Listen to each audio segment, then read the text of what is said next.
Continuamos en este día con el estudio del Evangelio de Juan. No lo hacemos capítulo por capítulo, sino que lo estamos haciendo en forma temática y sistemática a la vez.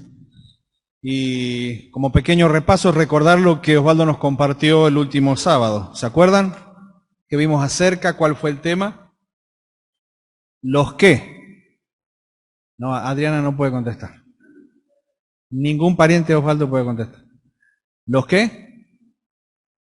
Los 7 encuentros, ¿sí? Yo quería meter uno de prepo ahí cuando le pregunté, claro, y sin embargo después quedó bien en claro por qué razón el que yo pedí no era un encuentro, sino que era algo, que fue un encuentro en sí, pero que formaba parte de algo distinto en realidad.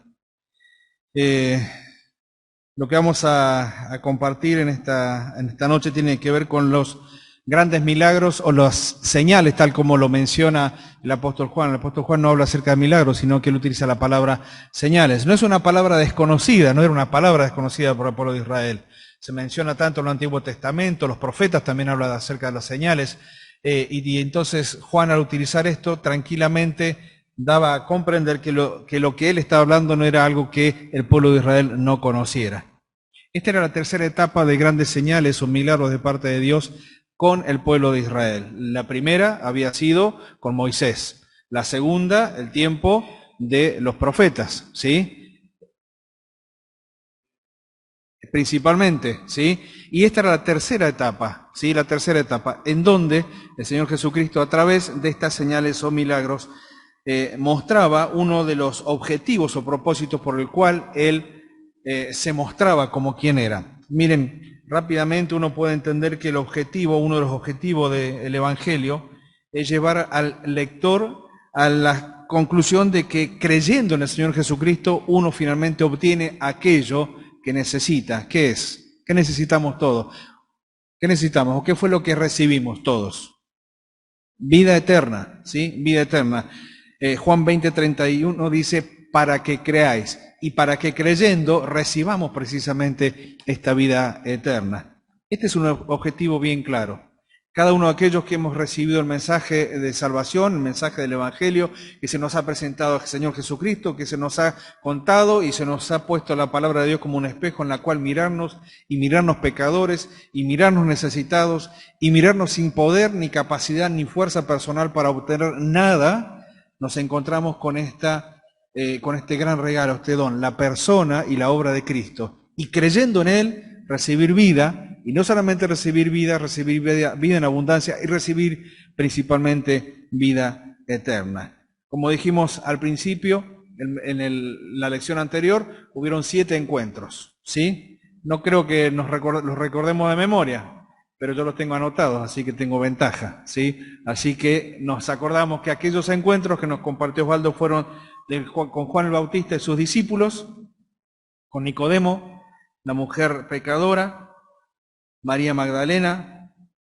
la mujer samaritana, Tomás y Pedro, ¿sí? Y la premisa de toda esta, o la imagen que tenemos de todos estos encuentros es que el Señor es el que se acerca, el Señor es el que se acerca, el Señor es el que busca. Y después de cada uno de estos encuentros, nosotros nos encontramos con resultados importantes, pero principalmente en la vida de ellos. Porque después de este encuentro comenzó algo, comenzó una relación, comenzó una comunión. El Señor se ha acercado a nuestras vidas en determinadas etapas, en determinadas circunstancias. Él se acercó. Y a partir de allí comenzamos a disfrutar de aquello que disfrutaron aquellas personas que se encontraron personalmente con el Señor Jesucristo, con el Salvador.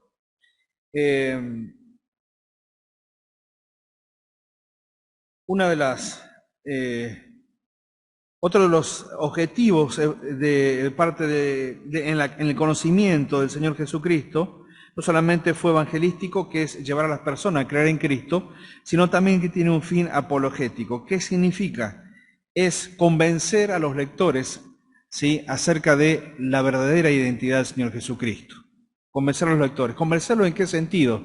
Llevarlos al convencimiento de que aquella persona a la cual estaban contemplando, viendo, conociendo, las expectativas que tenían sobre Él, era nada más y nada menos que llevar el conocimiento, el convencimiento de que Él no solamente era el Jesús terrenal, al cual algunos conocían por referencia de su Padre, sino que este Jesús era mucho más que el Jesús de esta tierra, el Jesús del cielo, era el Mesías, era el enviado por Dios.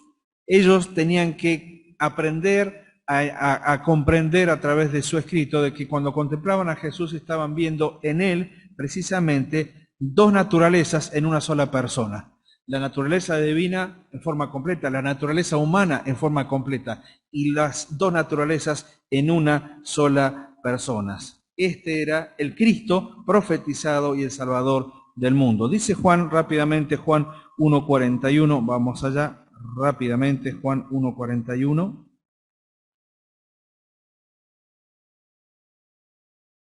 Hoy me va a correr el tiempo, no saben cómo. Juan 1:41 dice lo siguiente: este halló primero a su hermano Simón, ¿sí? Está hablando de Andrés, y le dijo, hemos hallado al Mesías, que traducido es el Cristo.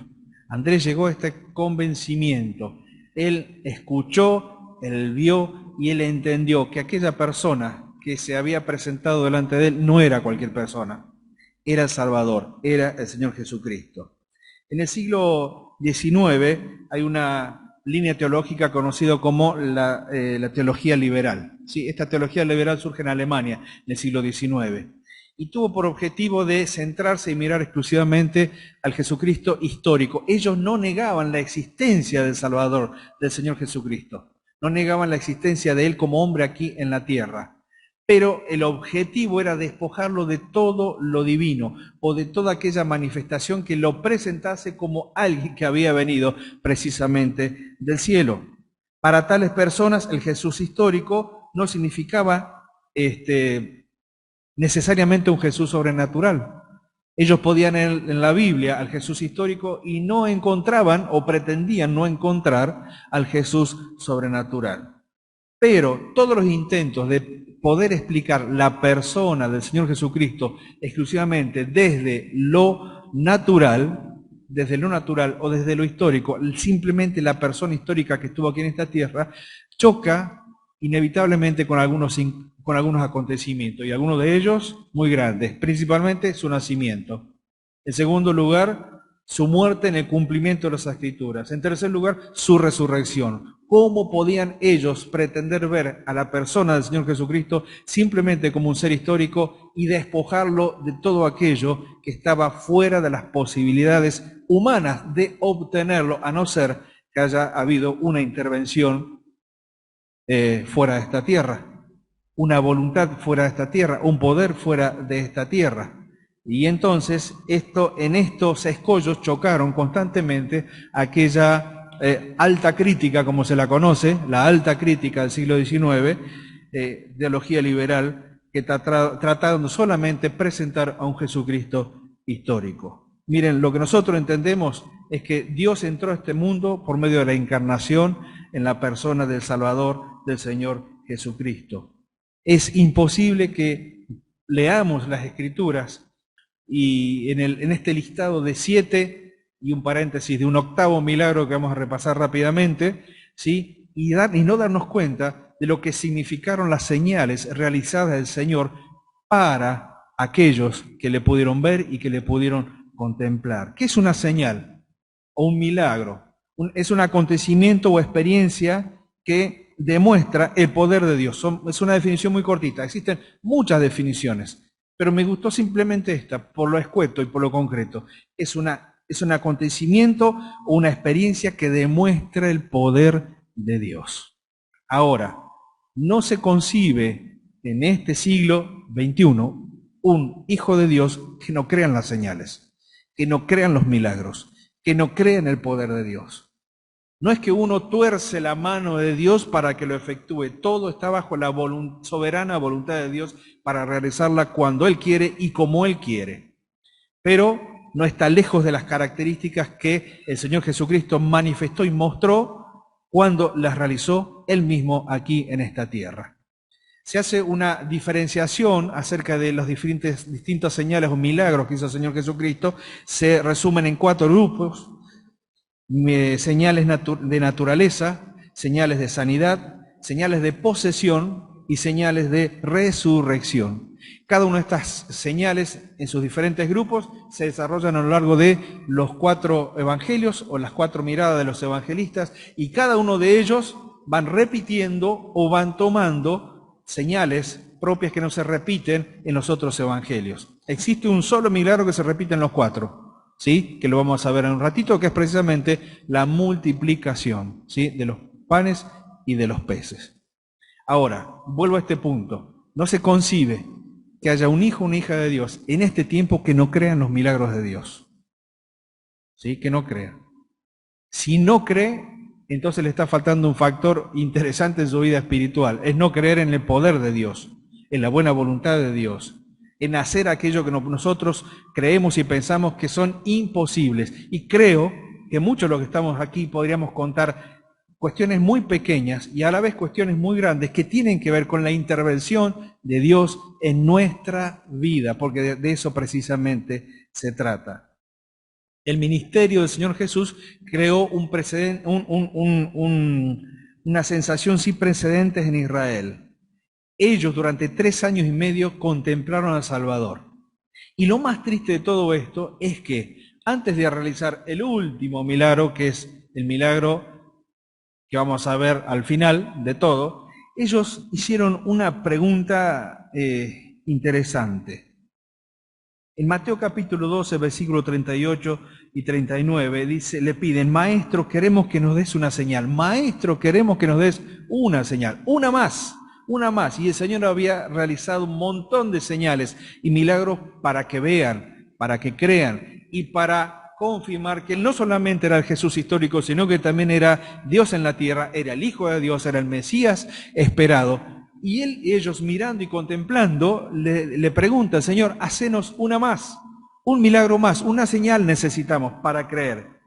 Y sea que estos líderes judíos lo hayan visto hacer milagros o no, contaban con el testimonio de muchas personas que sí lo habían visto al Señor en esta tarea, en esta función.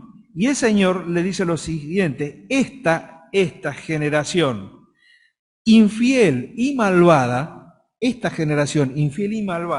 siempre anda buscando una señal, pero no se le dará ninguna, excepto la señal de Jonás, el profeta. ¿Cuál era esta señal? Que apuntaba hacia dónde. ¿Hacia dónde apuntaba esa señal? Hacia su sepultura y resurrección. ¿Sí? Ya no va a haber más señales para ellos, les dejo una sola. Y esa señal que van a ver y que van a contemplar es precisamente la señal del profeta Jonás, sepultura y resurrección. Los señales, milagros y maravillas y portentos que hacía el Señor no necesariamente convencían a todas las personas. O a veces lo hacían momentáneamente y después se olvidaban del hecho o del acontecimiento y seguían mirando al Señor simplemente como un proveedor de milagros de acuerdo a sus necesidades de turno. Inclusive, como vamos a ver en un ratito, uno de ellos, aún recibiendo el poder de Dios obrando en su vida, fue totalmente traicionero a la posibilidad que el Señor le había brindado al acusarlo o presentarlo delante de las autoridades, y él siguió para adelante con su vida. Es decir, no necesariamente los milagros efectuados por el Señor en las vidas de las personas cambiaban la vida de las personas, o mejor dicho, cambiaban la perspectiva de las personas hacia la persona del Señor Jesucristo. Y eso es terrible.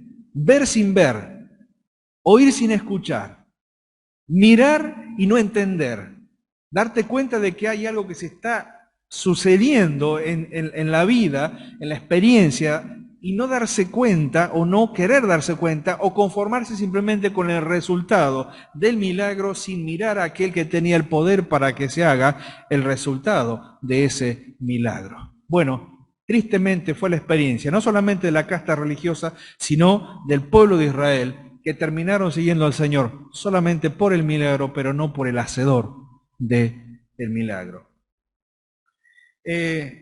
Juan organizó su evangelio hablando de los milagros a través de 7 u 8 señales. Son pruebas que refuerzan la identidad del Señor Jesucristo. Son 7 señales que llevan al lector a tener fe en la primera parte del libro, ¿sí? Esas 7 señales en la primera parte del libro de Juan, del Evangelio de Juan, sirven para reforzar no solamente que se tiene que creer, sino que se tiene que confiar.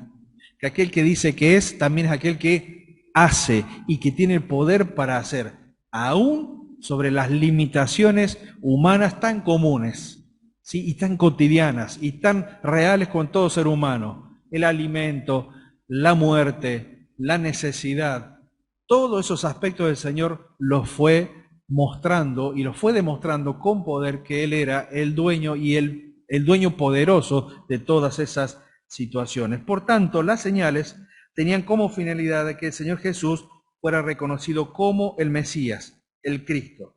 Él afirmó 2 veces en palabras de que Él era el Mesías. Capítulo 4, verso 26, capítulo 9, verso 37. Pero lo afirmó a través de sus hechos muchas veces, muchas veces. Sus palabras sin duda que eran importantes, pero sus hechos los vieron muchísimos. Y todos aquellos que los vieron, no todos aquellos que lo vieron, lo reconocieron precisamente como el Mesías esperado por todo Israel. Vamos a pasar rápidamente al primer milagro, ¿sí? Capítulo 2, versículo 1 al 11. Capítulo 2, versículo 1 al 11, nuestra Biblia aparece como las bodas de Caná, las bodas de Caná. Voy a ir muy rápido en este día, ¿sí? Así que después vamos a subir el material escrito como también el Power para que cada uno lo tenga también en su casa, ¿sí? La conversión del agua en vino es el primer milagro realizado por el Señor Jesucristo. Es un milagro interesante porque se hace en medio de una de las más grandes instituciones establecidas por Dios para el ser humano. ¿Cuál es? Matrimonio, ¿sí? Bien fuerte, el matrimonio. En un tiempo donde se lo mira con recelo, en un tiempo donde se firman papelitos para ver quién se queda con qué cosa, previendo la posible ruptura, en un tiempo en donde es desgastado y ni siquiera es tenido en cuenta como posible unión entre 2 personas, han creado otras tantas a nivel civil, y sin embargo el Señor Jesucristo, su primer milagro lo realiza honrando precisamente esta institución, la institución del matrimonio. Y el hecho de estar presente y realizar allí su primer milagro honra en gran medida esta institución. ¿Cuántos casamientos no han sido bendecidos con la palabra a través de este pasaje? ¿Cuántos casamientos? Por la importancia que se le debe dar al hecho de que en todo matrimonio cristiano, sin duda, tiene que estar la presencia de Dios a través de su palabra, pero también en esa unión tan especial. Ahora, aquí nos encontramos con un problema, y era precisamente la falta de vino. Se desarrolla la fiesta, sigue el desarrollo de la fiesta y llega un punto en donde el vino escasea, ya no hay más. Miren, el tema de el vino en la falta de una fiesta, en la celebración de una boda, podía crear una crisis tan grande que acompañaría a esa familia por el resto de sus vidas. ¿Sí? Era una marca que quedaría de vergüenza para esa familia por haberse quedado sin el vino, que era símbolo de la festividad, era símbolo del gozo, era símbolo de la alegría para aquellos que estaban precisamente disfrutando de aquella fiesta y de aquella boda. El vino era la bebida básica del Antiguo Oriente, ¿sí? Era la bebida básica. Como hacía mucho calor, no había medios de refrigeración, el jugo de la fruta tendía a fermentarse, producía una bebida alcohólica que tenía que beberse en corto plazo, Y esa bebida alcohólica tenía la posibilidad y la capacidad de embriagar a aquel que lo tomara de más, por supuesto, ¿sí? Un paso en falso de la falta de vino en una ceremonia, en una boda, significaba una estigma, una marca, una mancha para esa familia, y podía dejar inclusive a la familia del novio, ¿sí? A la familia del novio, que era la que tenía que proveer, dice, a expensa de una demanda legal por parte de la familia de la novia por no haber cumplido con su responsabilidad, ¿sí? Así que futuro padres de los novios, ojo con esto, ¿sí? En ese entonces, si la familia del novio no cumplía con esto, había una demanda legal de parte de la familia de la novia. Pero esto no es para que se asusten, ¿sí? Hay que casarse, hay que casarse. Han cambiado algunas cosas. El propósito del milagro no fue sensacionalista, como muchos pueden creer.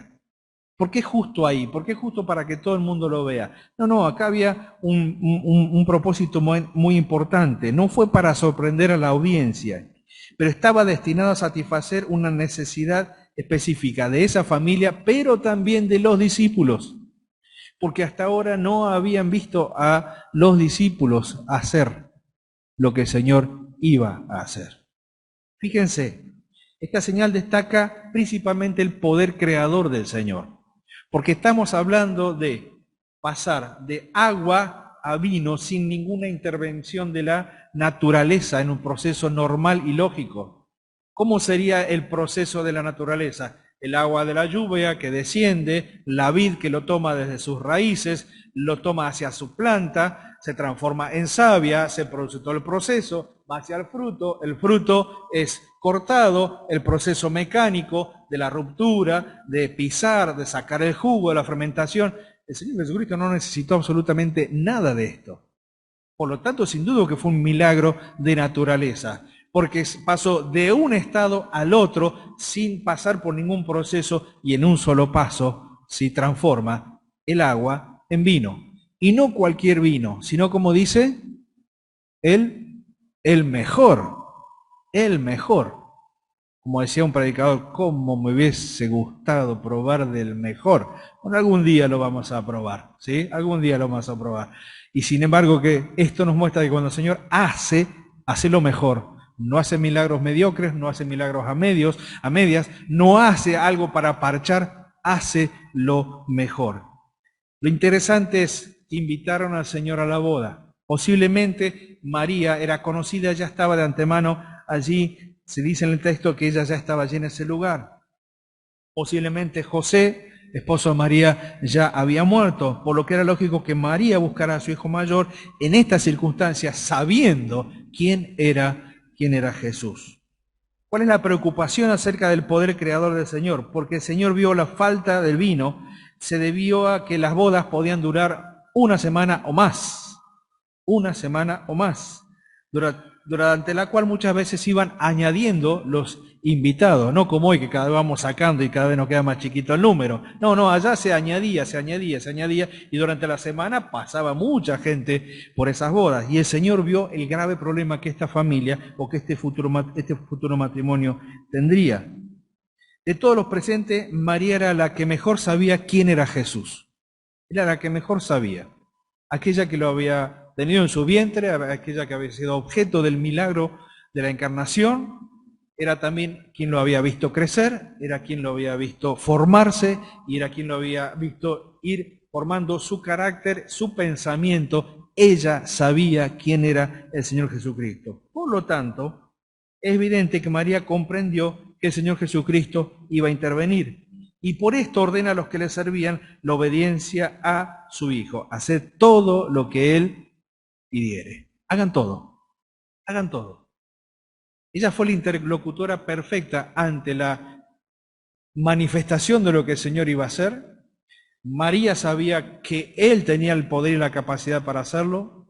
No lo había visto antes, era la primera vez que lo iba a hacer. Y esto va a contramano de un montón de evangelios espurios, donde nos hablan acerca de milagros realizados por el Señor Jesucristo cuando era niño, ¿sí? No lo vamos a hablar, simplemente una referencia. Hay evangelios espurios o falsos que hablan acerca de milagros realizados por el Señor Jesucristo cuando era niño. No, María jamás había visto esta manifestación de poder, pero sí sabía quién era y sabía de qué era capaz.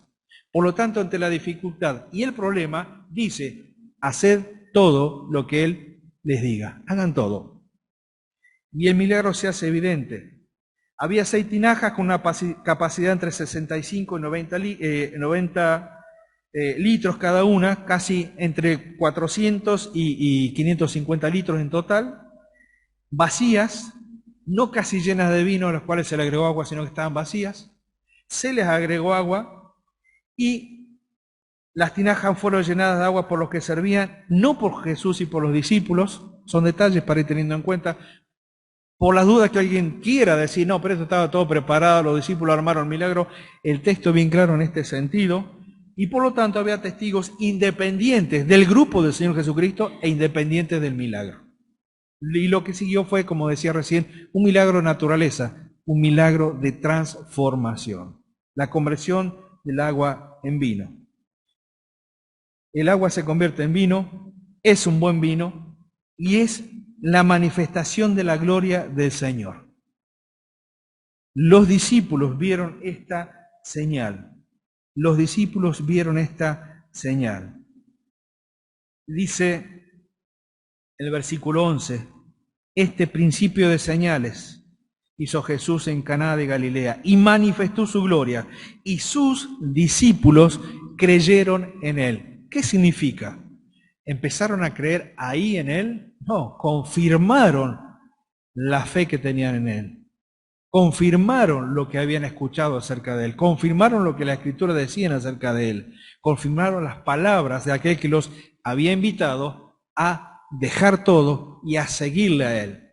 Cuando vieron el milagro, cuando vieron el poder manifestado, porque nunca nadie había hecho esto, nadie lo podía hacer, era algo que iba en contra de la lógica del funcionamiento de la naturaleza y en contra de la lógica humana. Cuando vieron que las tinajas llenas de agua se transformaron en tinajas llenas de buen vino, del mejor vino, dijeron, este es el Mesías. El que nos llamó a seguirlo es nada más que el Mesías.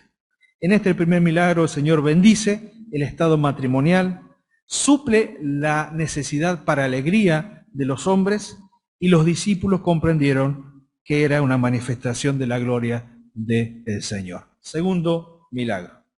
Vamos rápidamente. Capítulo 4, versículo 46 a 54. La sanidad del hijo de un noble.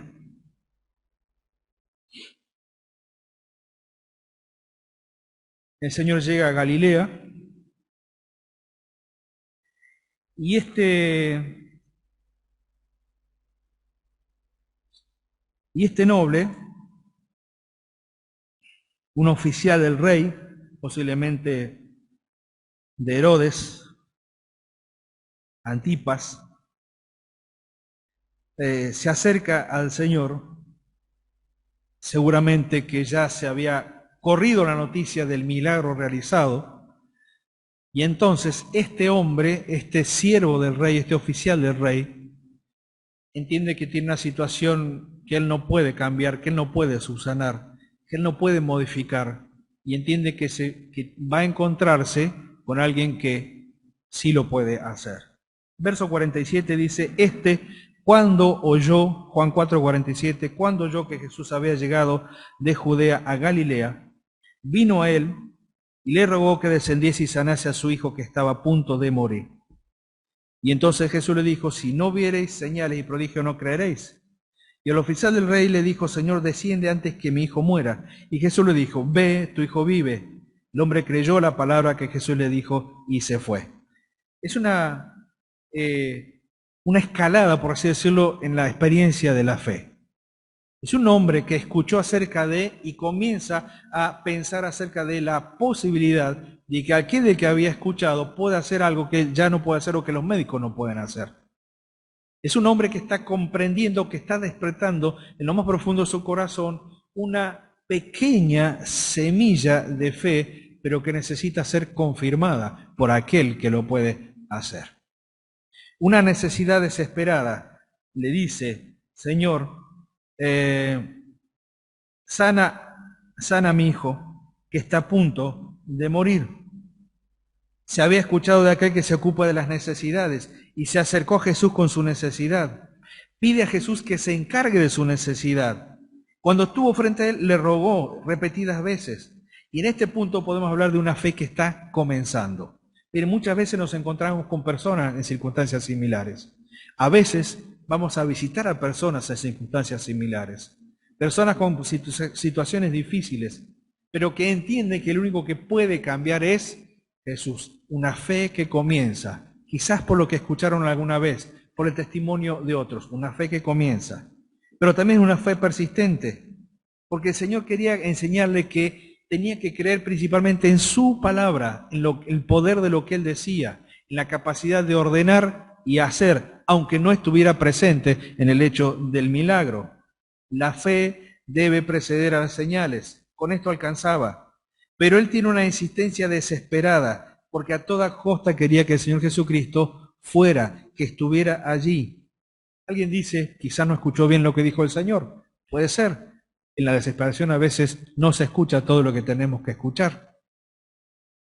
Pero encontramos una fe de confianza, obediencia y obra. Dice el versículo 50.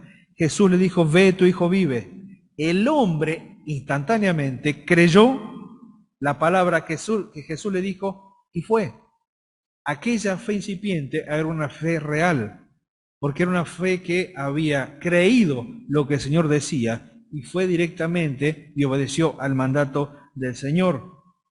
Recibe una orden y una promesa, ve, tu hijo vive.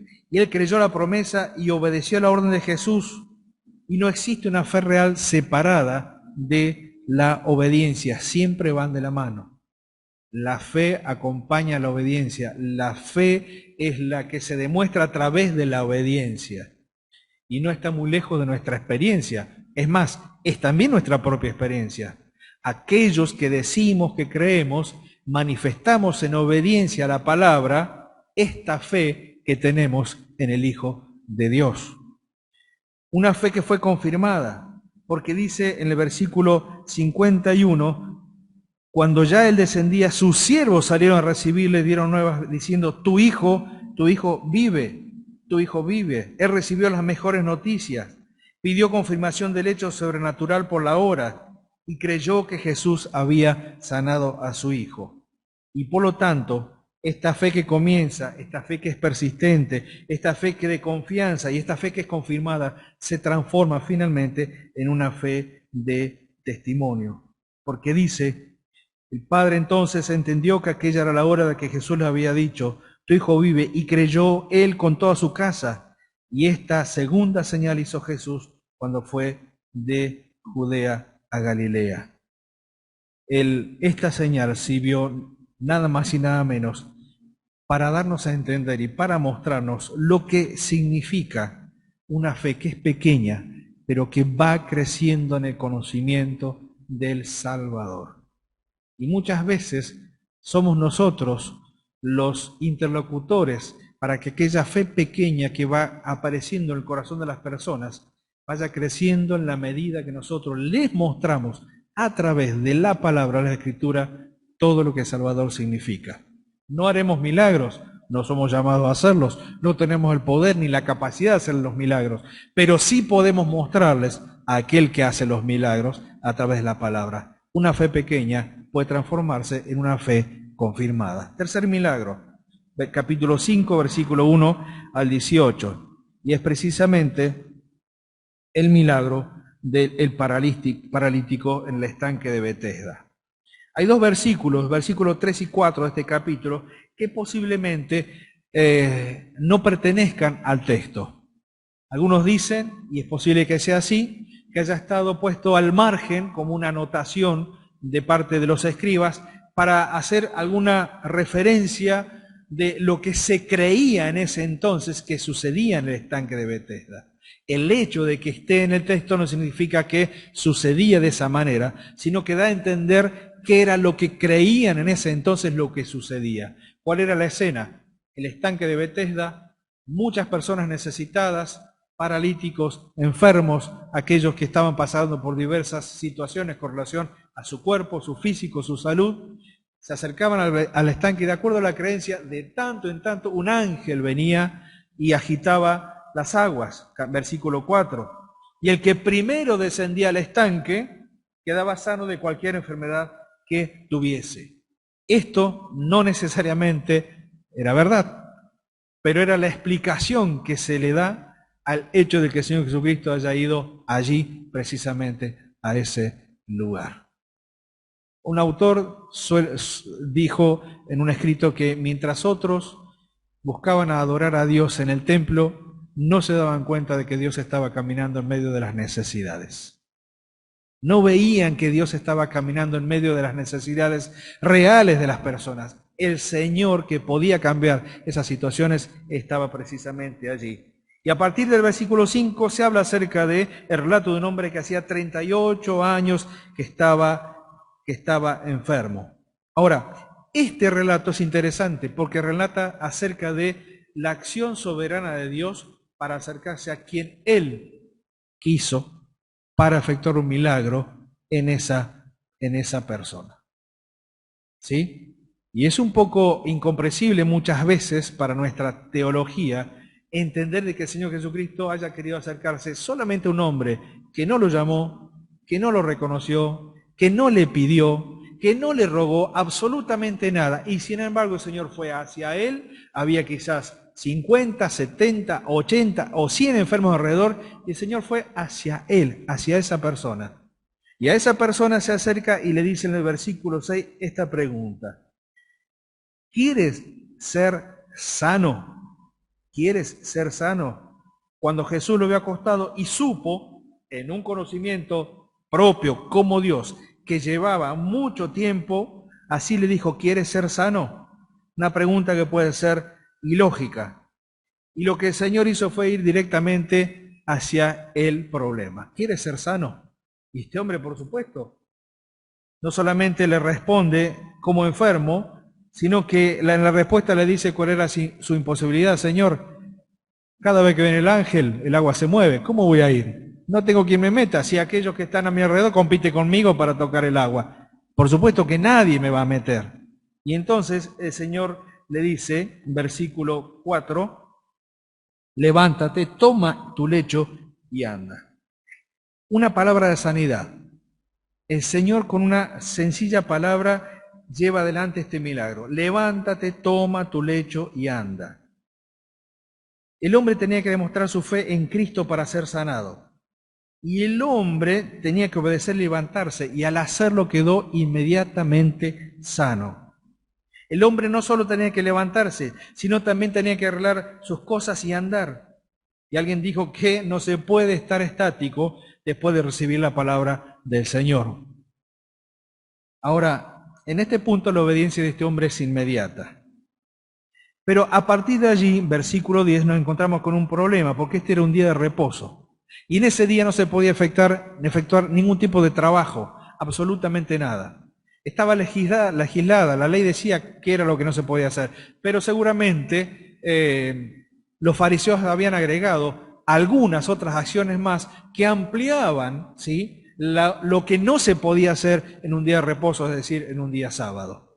Y por lo tanto, dice el versículo 10, cuando los judíos dijeron a aquel que había sido sanado: es día de reposo, no te es lícito llevar tu lecho. Ni siquiera pudieron ver la importancia del milagro. No vieron la importancia del milagro, solamente les importó que él llevaba su camita, su lecho, mientras volvía a su casa. No vieron detrás de él el poder de Dios. ¿Quién es él? Entonces le preguntaron, dice versículo 11, él le respondió: el que me sanó, él mismo me dijo, toma tu lecho y anda. Como diciendo, no paren, no es conmigo la cosa, yo estoy sano, me voy a casa. Pero la culpa la tiene él. Él fue. No era una cuestión de testimonio, fue una cuestión de derivar su responsabilidad hacia la persona del Señor Jesucristo. Entonces le preguntaron: ¿quién es el que te dijo, toma tu lecho y anda? Y el que había sido sanado no sabía quién fuese, porque Jesús se había apartado de la gente que estaba en aquel lugar. Después le halló Jesús en el templo y le dijo: mira, has sido sanado, no peques más para que no te venga alguna cosa peor. El hombre se fue y dio aviso a los judíos. No era testimonio lo que estaba haciendo.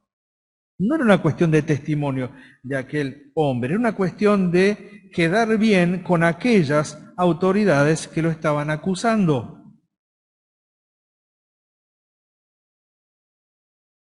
¿Cuál fue la consecuencia? Un hombre sano que quiere quedar bien con las autoridades, que expone al Señor Jesucristo, y las autoridades se enfurecen aún mucho más en contra de él.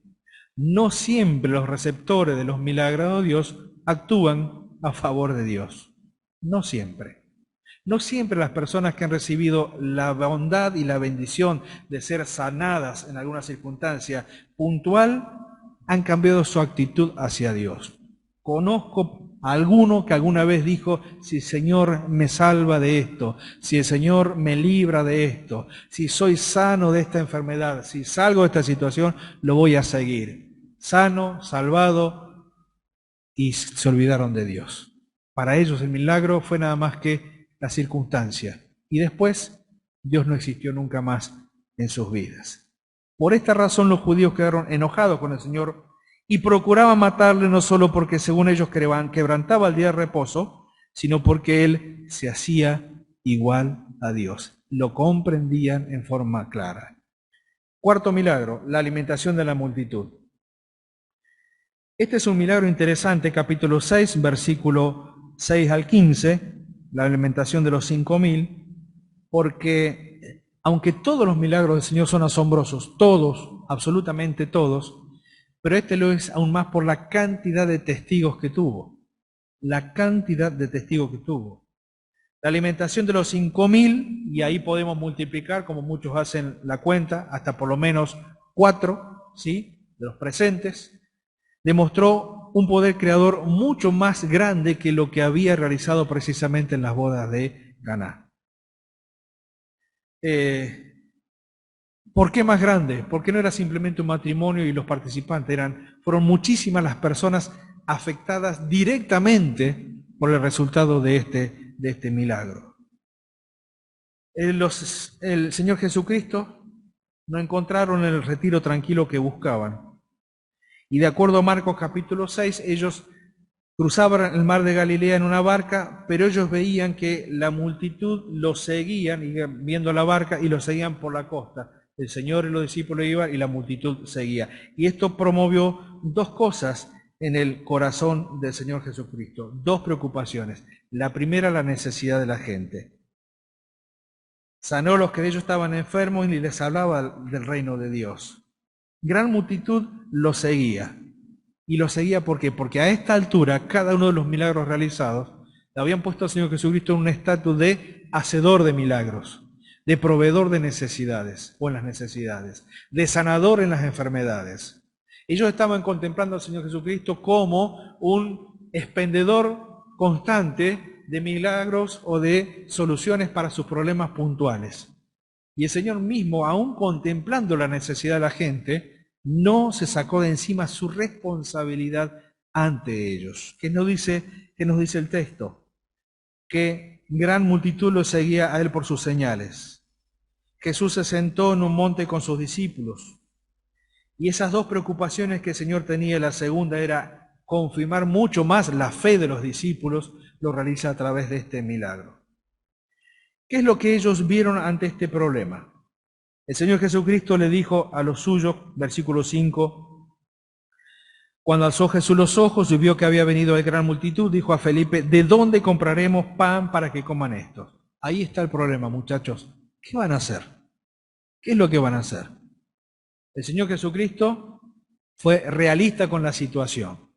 Sabía que los que lo seguían, hambre, sed, cansancio. El Señor no podía desentenderse de ellos, aunque eran una multitud. Y si aquellos que estaban con Él creían en Él y confiaban con Él, seguramente que tendrían alguna solución. Este es el problema. Bueno, ¿cómo van a hacer? ¿Qué es lo que van a hacer? Bueno, lo primero que encuentra el Señor Jesucristo en el versículo 7 es pesimismo en vez de fe. ¿Sí? Pesimismo en vez de fe. Dice, Felipe respondió, 200 denarios de pan no bastarían para que cada uno de ellos tome un poquito. Un denario era un jornal, un día de trabajo de un trabajador rural. Y Felipe hace el cálculo y dice, no alcanza, no alcanza.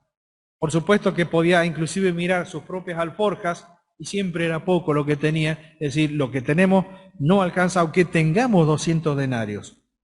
El Señor estaba probando a los discípulos porque sabía lo que iba a hacer y el propósito era fortalecer la fe. Llevemos esta situación simplemente muy cortito a situaciones puntuales y personales.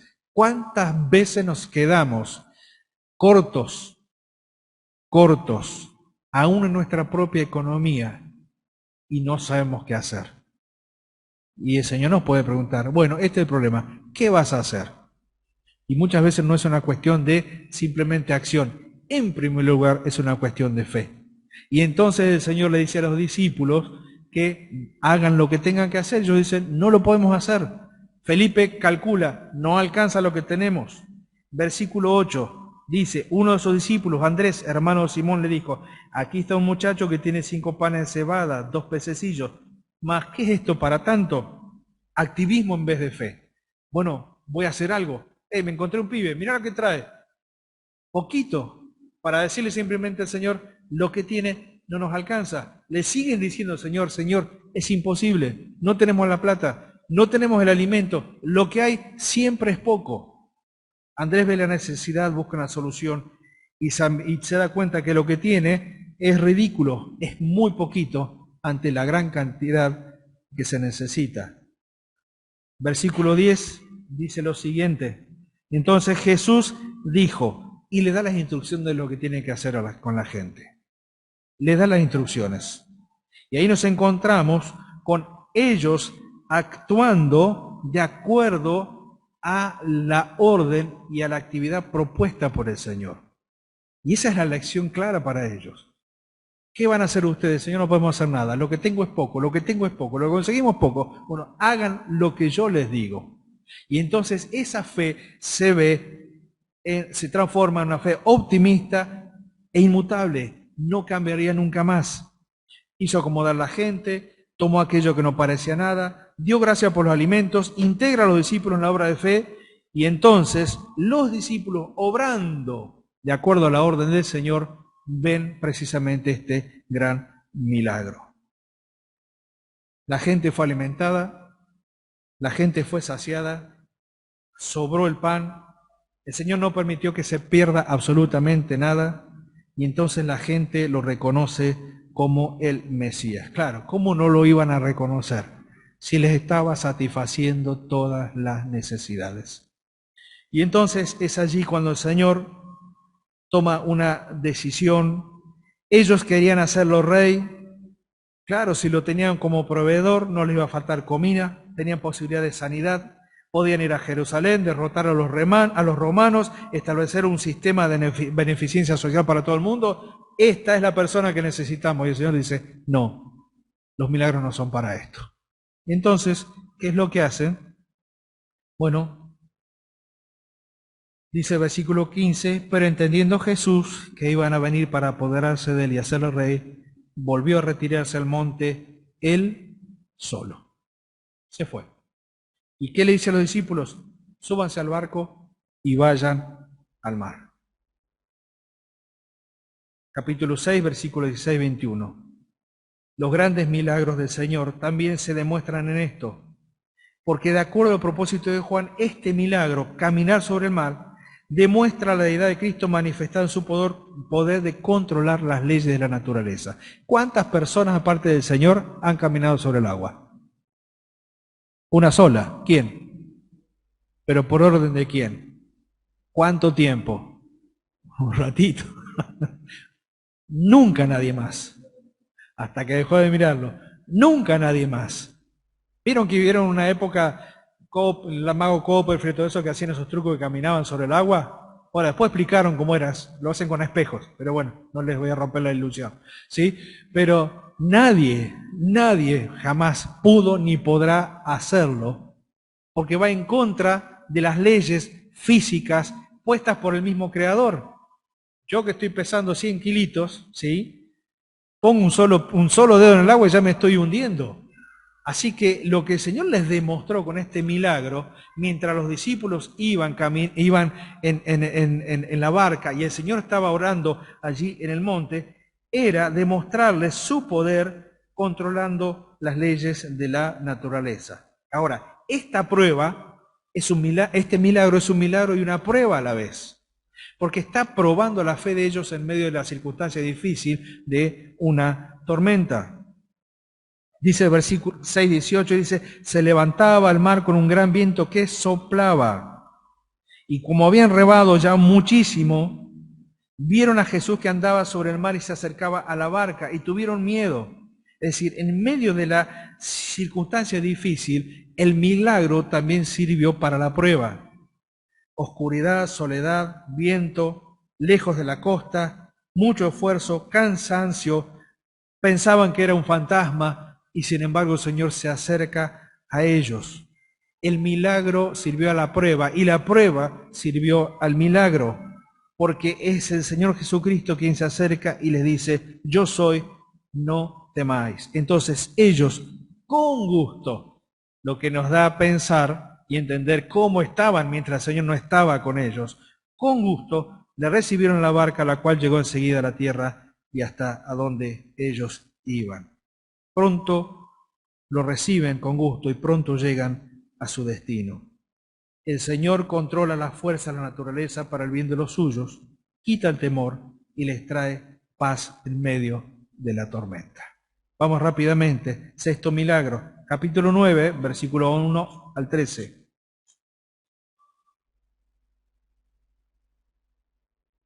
Me quedan 7 minutos.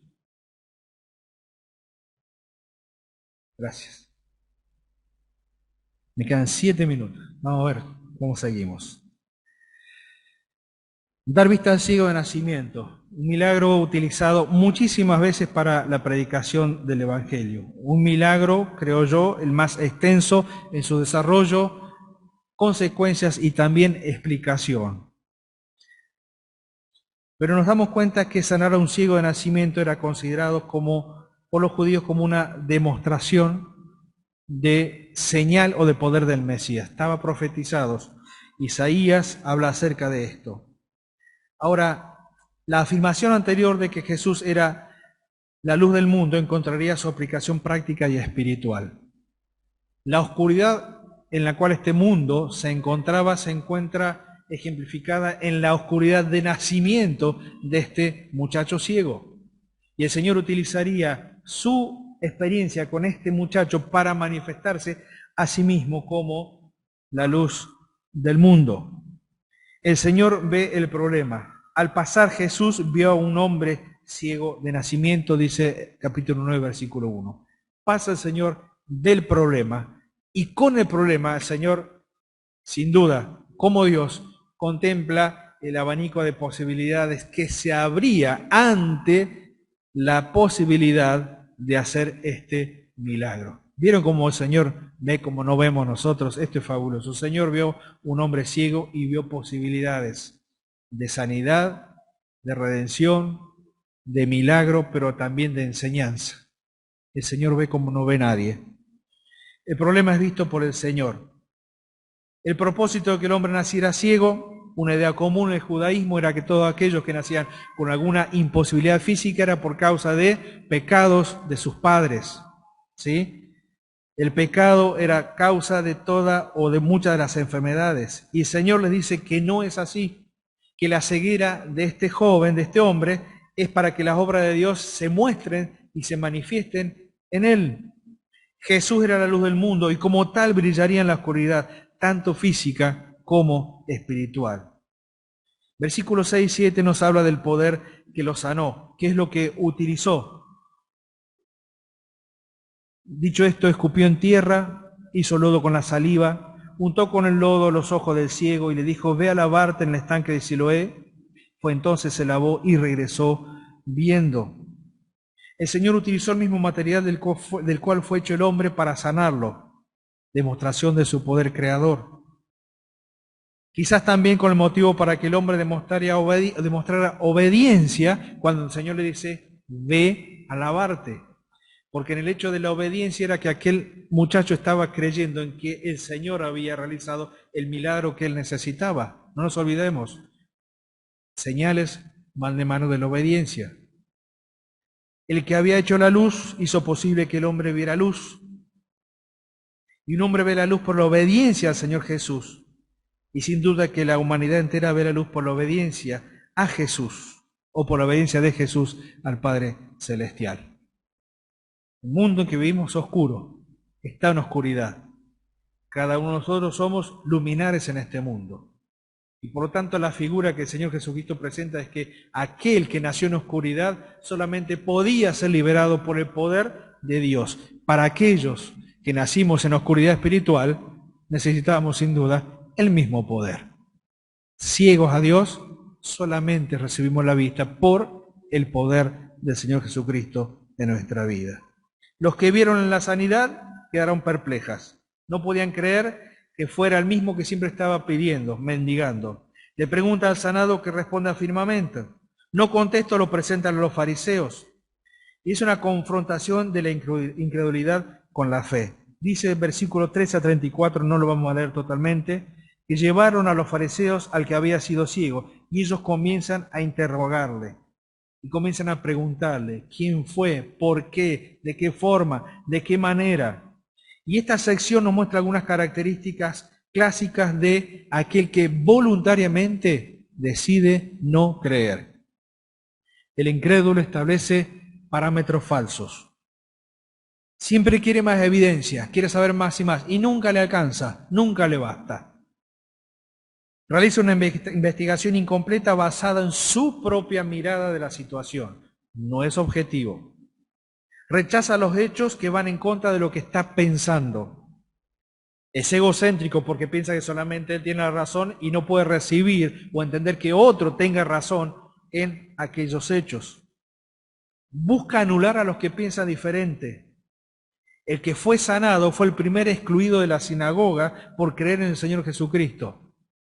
Y el incrédulo es ridiculizado por cualquiera que piense con una mente abierta y lógica en el hecho de que puede contemplar y llegar a conclusiones que aún ellos, viendo y mirando, no querían llegar. Estos fariseos eran estos incrédulos, no simplemente incapaces de creer, sino totalmente negados a creer, no querían creer. Y es interesante ver el desarrollo de un incrédulo en un creyente. En principio uno ve a Jesús como un hombre, después lo ves como su sanador, después lo ve como un profeta, lo ve como su maestro, lo ve como que viene de Dios, ve a Jesús como el Hijo de Dios y finalmente lo ve como el juez de su vida. Dice el versículo 39, para juicio he venido yo a este mundo, para que los que no ven vean y los que ven sean cegados. Este milagro de parte del Señor Jesucristo con el ciego de nacimiento tiene un propósito importante y era lo siguiente: el que era ciego podía ver, el que reconoce su ceguera y necesidad espiritual recibe la luz en doble sentido, y el testimonio que da es irrefutable. Una cosa sé, que habiendo yo sido ciego, ahora veo. Creo, Señor, y le adoró. Creo, Señor, y le adoró. Y los que veían se quedaron ciegos. Los que contemplaron no vieron nada. Los que rechazan la luz del mundo quedarán ciegos y expuestos al juicio del Señor. Séptimo milagro.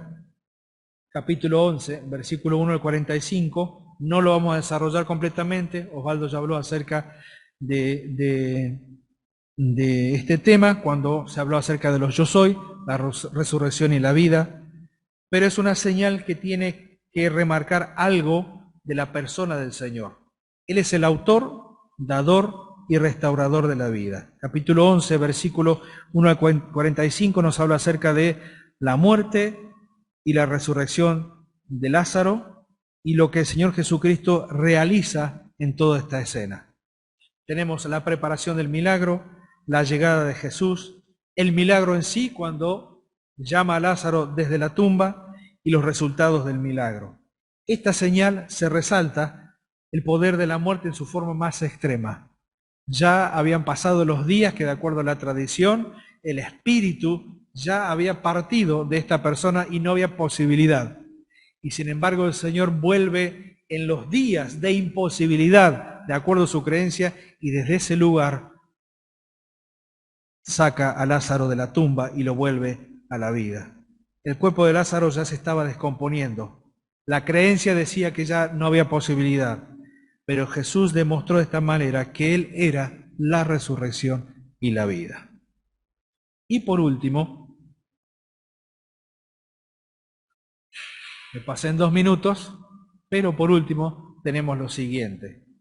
Vamos a capítulo 21 de Juan. Este apéndice al Evangelio, en donde algunas cosas tienen que ir cerrando, pero principalmente lo que tenía que ver en la restauración del Señor Jesucristo hacia Pedro. Pero antes de que esto suceda, el Señor realiza un milagro más, y es el milagro de la pesca milagrosa. No vamos a discutir de nuevo sobre la cantidad de los peces, ni la razón de por qué había tantos 153, 154, ¿sí? Porque nos contamos el que estaba en la parrilla, ¿sí? Lo que sí entiendo es que el Señor Jesucristo realizó todo esto para demostrarle algunas cosas, últimas lecciones para los discípulos. No era para demostrar que Él era el Mesías, ya a este punto los discípulos, aun cuando estaban en una crisis de fe, porque el Señor había muerto, ellos entendían que había resucitado, pero aún seguían procesando el hecho de que el Señor no estuviera más en medio de ellos o que no estuviera con ellos. Y encontramos en el capítulo 21, versículo 1 al 14, algunas cosas interesantes. A pesar de su experiencia, todos los esfuerzos que ellos realizaron en la pesca fue en vano, no sacaron nada. Es decir, actividad sin la presencia de Cristo. Son puntos para ir tomando lecciones también para nuestra propia vida. Cuando muchas veces queremos hacer cosas para Dios sin relación con Dios, sin comunión con Dios, siempre, inevitablemente, no prosperan y hay fracaso. Lo segundo, aparece el Cristo resucitado desde lejos, presencia inmediata, presencia corporal. En tercer lugar, el poder de Cristo resucitado, porque les hace ver su necesidad. Una vez más el Señor les marca cuál era la necesidad de ellos. Me encanta el versículo 5, porque dice, hijitos, ¿tenés algo de comer? Parecía que los está gastando, ¿no? Hijitos, el cariño con que los trata y a la vez ese humor tan particular que tenía el Señor para con ellos. Y evidentemente después de esta expresión, ellos se dieron cuenta quién era. Porque los hizo ver su necesidad. ¿Cuántas veces el Señor hizo esto con ellos? Mostrarle la necesidad para mostrarse Él obrando en esa necesidad. Porque una vez más les demostró su omnisciencia, su capacidad de resolver todo aquello que ellos no podían hacer. Comunión con el Cristo resucitado. Cristo es reconocido. El Señor es buscado. El Señor busca la colaboración de los suyos. Cristo les muestra que puede ver, hablar, oír y sentir. No es un espíritu desencarnado. Les muestra que el que está allí es realmente el que conocieron siempre, pero resucitado.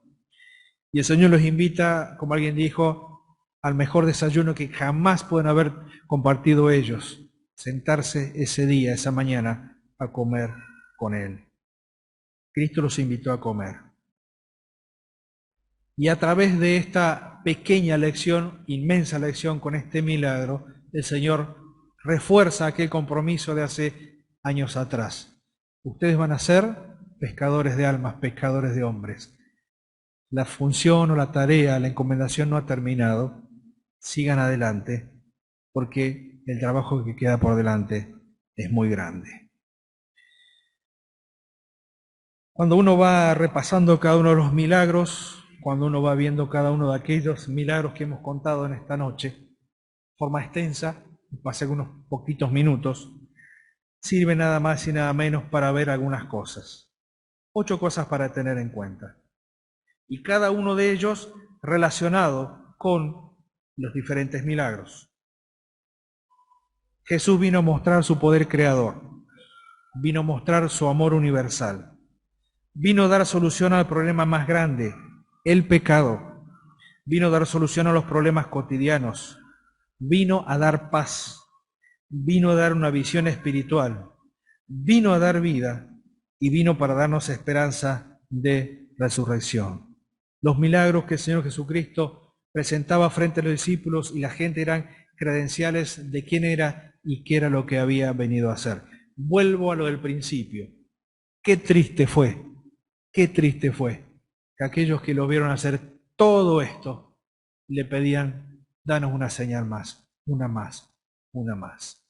Y el Señor les dijo, una sola me queda para ustedes, y es la señal del profeta Jonás. Y aún así, muchos de ellos decidieron no creer. El Señor fue reconocido como el Cristo por las señales. Todas las señales y milagros fueron hechas en forma perfecta, completa, y todas fueron reconocidas perfectamente por los que estaban presentes. Ahora, hoy, después de 2000 años de acontecido todo esto, los milagros del Señor Jesucristo, todo lo que Él efectuó para que vean que no será simplemente el Jesús histórico, sino el Hijo de Dios, el Mesías esperado, el Salvador, Dios en este mundo. Después de 2000 años, bueno, nos toca a nosotros. Nos toca a nosotros. Es imposible que un creyente, como decía al principio, no haya leído como nosotros hemos leído, no hayamos escuchado, no hayamos aprendido acerca de estos milagros y decir que nos cuesta creer. Es imposible, porque el que contempla la palabra, el que escucha la palabra, el que cree en la palabra, comprende que todo esto que el Señor hizo, lo hizo para que nosotros creamos y afirmemos también nuestra fe en aquel que es poderoso y que es capaz de hacer lo que nosotros pensamos que jamás puede suceder. Es cierto, no todo lo que le pedimos al Señor, Él lo cumple. No todo lo que le rogamos que intervenga en forma milagrosa, Él lo hace. No nos olvidemos que sigue siendo soberano. Pero en aquellas cosas que nosotros en forma a veces privada, le hemos pedido al Señor. Y el Señor nos ha respondido. Y son esos milagros cotidianos en donde hemos visto su mano y su poder intervenir a nuestro favor en esas cosas y en esas pequeñas cosas que hemos visto a Él actuar, tienen que servirnos para afirmar mucho más en qué Señor creemos. Miren, eran importantes los encuentros que el Señor tuvo con aquellos hombres y mujeres como vimos el sábado pasado. Pero no eran menos importantes los encuentros que el Señor tuvo con estos hombres y mujeres a los cuales Él les manifestó y les mostró su poder, para que no crean solamente en un Jesús histórico, para que crean en un Jesús salvador y poderoso, el Hijo de Dios, en medio de su pueblo, como en esta noche aquí también, en este lugar. No vamos a dejar lugar para las preguntas ni nada. Después le preguntan todos, Osvaldo, gracias por el material negro, y el próximo sábado seguimos con la enseñanza del Evangelio de Juan. Que el Señor los bendiga.